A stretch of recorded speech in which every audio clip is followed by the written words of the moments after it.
Hi, everyone. I'm Elaine Quijano. President Trump is now the third president in U.S. history to be impeached. The House voted Wednesday along party lines on 2 articles of impeachment. 230 lawmakers were in favor of the first. 197 were not. 229 voted for the second. 198 were opposed. Congresswoman Tulsi Gabbard was the only lawmaker to vote present on both counts. The charges were abuse of power and obstruction of Congress. There was nearly 11 hours of debate about those articles. Several Democratic lawmakers described the day as solemn and sad, but said the president left them no choice. When you see something that is not right, not just, not fair, you have a moral obligation to say something, to do something. Our children and their children will ask us, what did you do? What did you say? What's good, guys? Dr. John podcast. So let's get started. The House just voted to impeach Trump for a third time, something no American in any generation has ever witnessed, in a dramatic late-night session, with the central charge cutting straight to the Constitution's most fundamental question. For some, this vote may be hard, but we have a mission and a mandate to be on the right side of history. As a reminder, the charges stem from the president's actions toward Ukraine. Democrats say the president withheld military aid as a way to pressure the Ukrainian government to investigate his political rival, Joe Biden. Today, House Republicans continually refuted those claims. Those now who say removing President Trump would protect the integrity of our democracy have it backwards. By removing a duly elected president on empty articles of impeachment, Congress will erode the public trust in our system of government. The inquiry launched in September after an anonymous whistleblower raised concerns about a July 25th phone call between President Trump and the leader of Ukraine. House Speaker Nancy Pelosi was originally reluctant to launch the investigation. Now the next steps fall on her shoulders again. Tonight, Pelosi would not say when she would send the articles of impeachment over to the Senate. Who has the power to take America to war? Let me paint you the full picture of what brought us to this extraordinary moment. The president ordered a series of unilateral military strikes against Venezuela, launching offensive operations against a sovereign nation without seeking congressional approval, without meaningful consultation with the legislative branch. We will make our decision as to when we're going to send it when we see what they're doing on the Senate side, but that's a decision that we will make jointly. I said we're not sending it tonight because it's difficult to determine who the managers would be until we see the arena in which we will be participating. That's all I said. Right as the historic vote was happening, President Trump decided to give himself the floor. He appeared at a re-election rally in the aptly named Battle Creek, Michigan. As the votes flooded in, Mr. Trump told the crowd the fight is far from over. It doesn't really feel like we're being impeached. The country is doing better than ever before. We did nothing wrong. We did nothing wrong. And we have tremendous support in the Republican Party like we've never had before. Nobody's ever had this kind of support. Without any of the constitutional procedures that have governed American military actions since the founding of the Republic, he had ample time to consult lawmakers. There was no imminent threat that required split-second decision-making. There was no emergency that prevented him from picking up the phone and talking to congressional leadership. He simply decided that he did not need to ask permission. Let's bring in our panel right now. Paula Reed, Siobhan Hughes, Rebecca Roiphe, and Molly Hooper. Paula is a CBS News White House correspondent. Siobhan is a Capitol Hill reporter for the Wall Street Journal. Rebecca is a CBSN legal contributor. She's also a former assistant district attorney for the New York County District Attorney's Office. And Molly is a CBSN political contributor. Welcome to all of you. Siobhan, I want to start with you and what we just heard from House Speaker Nancy Pelosi. It appeared to my ears that she was leaving open the possibility of not sending these articles of impeachment over to the Senate until she has more clarity, is sort of how she described it, on what the Senate trial will look like. Is that what you heard? I heard the same major news that you heard. Nancy Pelosi said that she couldn't possibly name managers until she saw what the Senate process was going to look like. Senators Schumer and McConnell have not yet met to settle that. Nancy Pelosi, in other words, is putting Mitch McConnell, at least attempting to. That his authority as commander-in-chief was sufficient to launch offensive strikes whenever and wherever he chose, and that Congress could find out about it after the missiles were already in the air. The House of Representatives looked at that decision and concluded that it represented exactly the kind of executive overreach that the Constitution was designed to prevent, that the framers specifically allocated war powers to Congress for precisely this reason. In a vice, essentially saying those articles cannot be sent over until she knows what McConnell is going to do, and furthermore, until she knows it's going to be fair. Someone who knows the process told me that until managers are named, articles can't be sent up because technically there is no manager to present the charges and say, I would like a trial. So to me, I heard what you heard. That is a full hold right now. I mean, you know, Molly, is the reality, though, the clock is ticking. These members were supposed to go home. And you and I were talking earlier in the evening about how the USMCA trade deal is going to be a bit of business that these lawmakers, Democrats and Republicans, were looking forward to bringing back to their home district as evidence that the business of Congress was still moving forward, even as impeachment was happening. Well, that's right. And Siobhan may be able to speak to this a little bit better, but from what I understand, Mitch McConnell has said he's not going to vote on the trade deal until after the Senate holds its impeachment trial, which essentially puts that vice right back on Nancy Pelosi, because it's those 31 districts, right, that Trump held. Those districts, those Democrats, they need that trade deal for their workers, their farmers. And that a president who deliberately bypasses that allocation has committed an impeachable offense against the constitutional order itself. The response from the president was immediate, volcanic, and utterly characteristic. He erupted on his social media platform with a torrent of posts that escalated in intensity as the night wore on and the reality of what had happened began to sink in. He called the impeachment a coup, deploying the most incendiary language available to characterize a legitimate constitutional process. And it was something, again, like you said, Elaine, and as I've heard from Republican and Democratic lawmakers, it was a win that they could take home to their district to say, okay, we did the impeachment, but look what else we accomplished. We were able to fund the government, national defense authorization, and this big trade deal. Yeah. So, I mean, Siobhan, I just want to go back to you again. What's your understanding? Because now it sounds as though there's a bit of counter leverage here on the part of, for Mitch McConnell, as he sees this now happening with the speaker. There was this trade deal that was supposed to be voted on and, again, be something, as Molly has pointed out, that was something tangible, a piece of legislation, a done deal that these lawmakers, Democrats and Republicans, would be able to bring back and point to as a measure of success and accomplishment. So, to me, this is almost shaping up as a game of chicken because that trade deal is due to be passed in the House tomorrow. And so Nancy Pelosi can confidently say that she passed a trade deal and it's on you, Mitch McConnell. And then you could see a bit of a blame game ensuing. Although for the Republicans' part, they say, you know what, we don't want to impeach the president anyway, so fine by us if you don't send those articles up.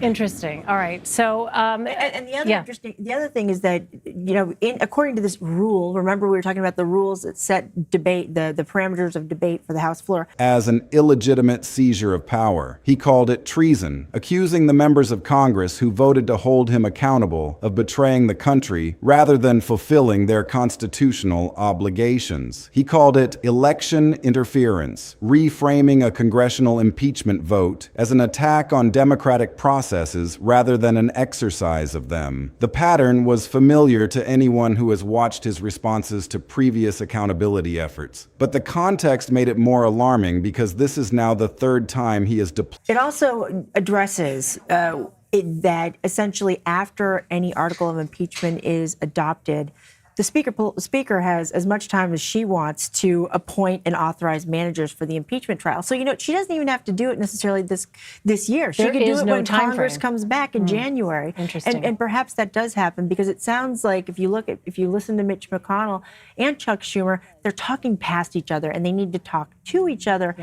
Also, Mitch McConnell needs to take the temperature of Republican senators to find out how aggressive they are willing to get with calling witnesses, because if 4 Republicans say, hey, I think we need to hear from John Bolton, then maybe this becomes a little bit more fair for Democrats. All right. So meanwhile, Paula, it was quite the split screen moment this evening as the president was in Michigan speaking at a rally as the House was voting to impeach him. What was the president's message to supporters tonight?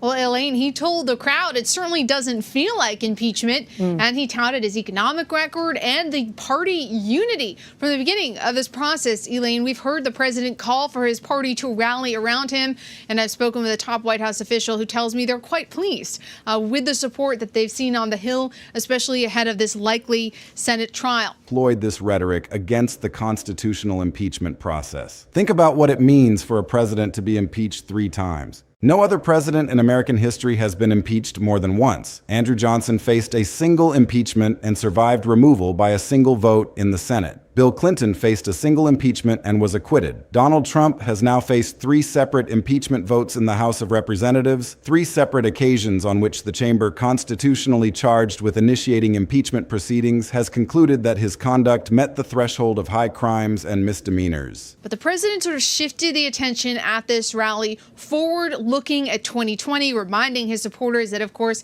he is facing re-election. We've heard him attack many of his Democratic rivals, Mayor Pete Buttigieg, Senator Elizabeth Warren, and the president has, at least once, acknowledged this historic vote that he has now become the 3rd U.S. president to be impeached by the House of Representatives. But he's trying to tell this audience, convince them that this is all just a sham. This is an effort to invalidate their votes. And he's trying to channel all this energy looking ahead to November 2020. They're trying to use this impeachment to motivate voters. So, Rebecca, let's take a moment to look at what actually happened today, the start of which seemed oh so long ago. Yeah. But let's talk about the actual charges against President Trump. So Democrats decided not to include an article about bribery, despite saying repeatedly that that's what he committed. So Republicans seized on that today. Let's go ahead and listen to Republican Congressman Doug Collins. Remember quid pro quo? Didn't work out real well for him because that was supposedly had pressure on Mr. Zelensky. You know, in fact, it didn't work out so well. You had to go poll test it. The majority didn't work out because focus groups didn't like it. So what do? We throw it in here, a bribe. Woo, it's all in their report. But if they had a bribe or if they actually had a crime, it'd be in the articles. Guess what? He doesn't have it. He can't put it in there. This is all fluff and circumstance because they can't get to the president, and that's what's killing them. This is not a statistical anomaly or a quirk of political timing. This is a pattern that reflects something fundamental about the relationship between this particular president and the constitutional constraints on executive power. The accumulation of 3 impeachments establishes a historical record that will define his legacy regardless of what happens in any Senate trial, regardless of whether any of these impeachments result in removal, regardless of how effectively his supporters dismiss each individual proceeding as partisan theater. The permanent institutional documentation of 3 separate congressional determinations that he committed impeachable offenses is now part of the American constitutional record forever. The specific charges in this 3rd impeachment go directly to the question of what limits exist on a president's ability to use military force. The articles of impeachment accuse Trump of abusing his power by ordering offensive strikes without congressional approval. They accuse him of violating the Constitution by deliberately circumventing the war powers allocation that Article 1 places squarely in the hands of the legislative branch.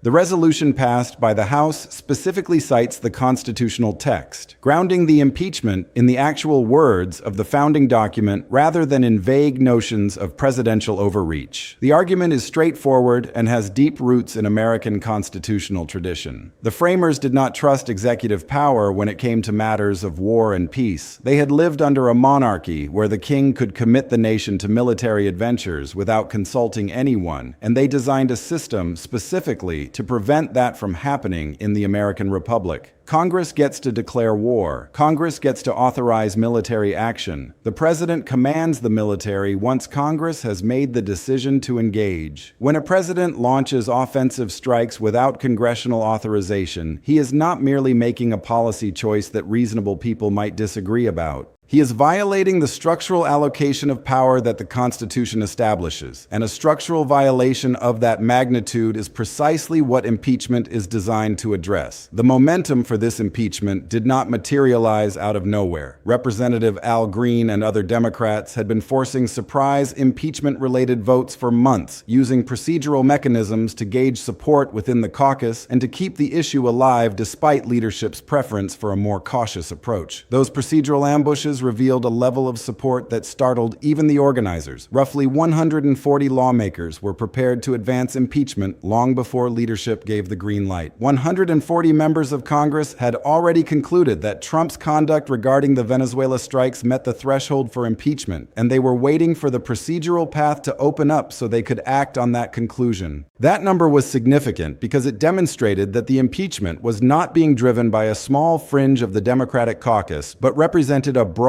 and deep conviction among a substantial portion of the House that the president had crossed a constitutional line. When the leadership finally gave the green light, the articles moved quickly. The procedural groundwork had been laid, the votes had been counted, the whip operation had identified where the support was and where the resistance would come from. The final vote came after a tense debate that stretched late into the night, with members from both parties making their arguments for the historical record. Reporters described the moment as Congress finally pulling the trigger on something that had been building for months, perhaps years. Trump himself had reportedly warned in private conversations that Republicans needed to hold the House or he would be impeached, a prediction that turned out to be accurate but that he was powerless to prevent. The Republican majority that might have protected him had eroded, and the remaining Republicans who might have voted against impeachment found themselves caught between their institutional obligations and the political threats coming from the president himself. The political dynamics surrounding this impeachment are significantly different from the previous two, and those differences tell an important story about how Trump's position has weakened over time. His approval rating is lower than it was during either of his prior impeachments, which means fewer Americans are reflexively defending him and more are open to the argument that his conduct warrants constitutional accountability. His grip on the Republican caucus has loosened, with some members who previously defended him through every scandal now showing signs of independence that would have been unthinkable during the earlier years of his political dominance. The accumulated damage from multiple impeachment battles and multiple criminal indictments has left him politically bruised in ways that make it harder for him to rally his coalition with the same effectiveness he once commanded. Analysts who track the internal dynamics of Republican politics have noted that Trump looks weaker this time, that the threats he issues no longer carry the same weight, that the fear he once inspired in Republican office holders has diminished as they have watched him struggle through successive accountability crises. The threats themselves have become a revealing indicator of his declining influence. Reports indicate that Trump privately warned Republicans that if they break with him on this impeachment, he will destroy them politically. The language is characteristically absolute, characteristically aggressive, characteristically designed to inspire the kind of fear that kept Republicans in line through previous scandals. But the response from some Republicans has been notably different this time. They are beginning to see those threats as increasingly empty, as the bluster of a political figure whose ability to make good on promises of destruction has been diminished by his own accumulating troubles. A threat only works if the person receiving it believes the threatener has the power to carry it out. When that belief erodes, the threat becomes noise, and the political discipline that the threats were designed to enforce begins to dissolve. The Senate trial that follows this impeachment will operate under the same constitutional parameters as the previous two.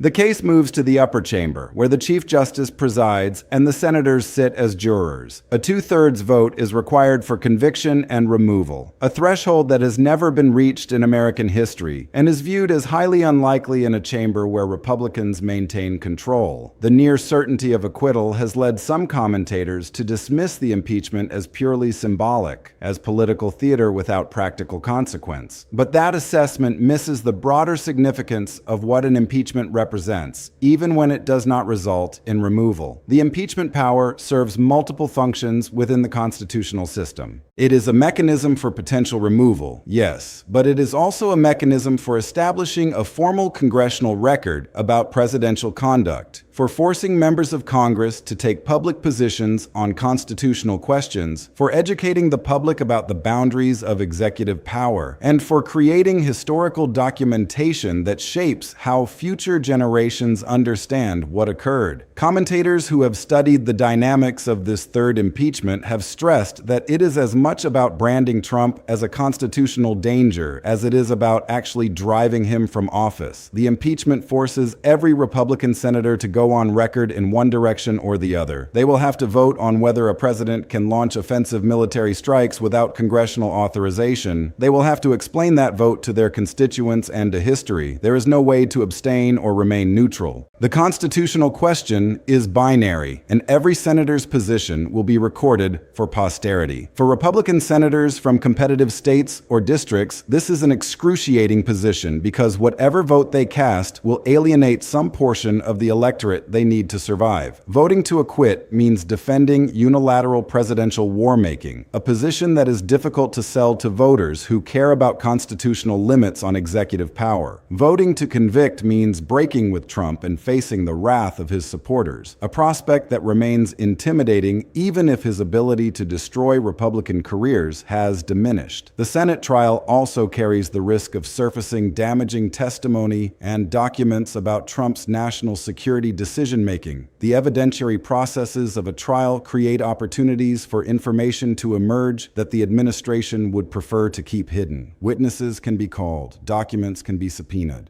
The rationale for the Venezuela strikes, the intelligence that was or was not consulted, the discussions within the administration about whether to seek congressional approval, all of this could become part of the public record in ways that further damage public trust in the president's judgment. Even if the trial ends in acquittal, the information that emerges during the proceedings can shape public perception and influence future political dynamics. The Senate trial is therefore not merely a formality on the way to a predetermined outcome. It is a proceeding with real stakes and real risks for an administration that has demonstrated a pattern of making national security decisions without the transparency and consultation that the constitutional system requires. The constitutional question at the heart of this impeachment extends far beyond any individual military operation or any individual president. The allocation of war powers between Congress and the executive is one of the foundational structural decisions that the framers made, and the erosion of that allocation represents one of the most significant shifts in American governance since the founding. Congress has gradually ceded war powers to the executive over decades through authorizations for the use of military force that are broad and open-ended, through failures to assert its constitutional prerogatives, through a political culture that has come to accept presidential war-making as the norm rather than the exception. Each time a president launches military strikes without congressional approval and faces no meaningful consequences, the constitutional allocation erodes further and the precedent becomes more entrenched. The next president of either party will be able to point to this precedent when they want to launch their own operations without consulting Congress. The Venezuela strikes are not just about Venezuela.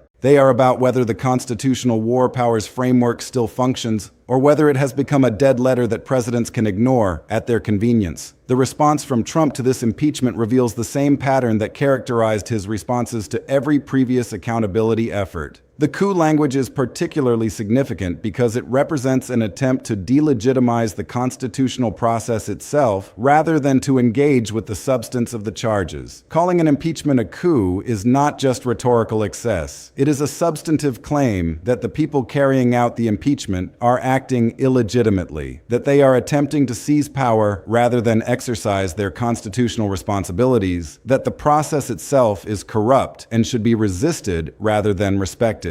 This kind of rhetoric does not simply defend against the specific charges. It attacks the legitimacy of the constitutional framework that makes impeachment possible, and in doing so, it undermines the broader democratic culture that depends on acceptance of constitutional processes, even when those processes produce outcomes that one side dislikes. The treason accusation escalates this delegitimization even further. Treason is the most serious charge in the American constitutional system, the only crime specifically defined in the Constitution itself. To accuse members of Congress of committing treason by voting to impeach a president is to suggest that they are enemies of the country, that their actions constitute a betrayal of the nation rather than an exercise of constitutional duty. This is the language of political warfare rather than democratic contestation, and it contributes to an environment in which political opponents are seen not as legitimate adversaries with different views, but as existential threats who must be eliminated rather than debated.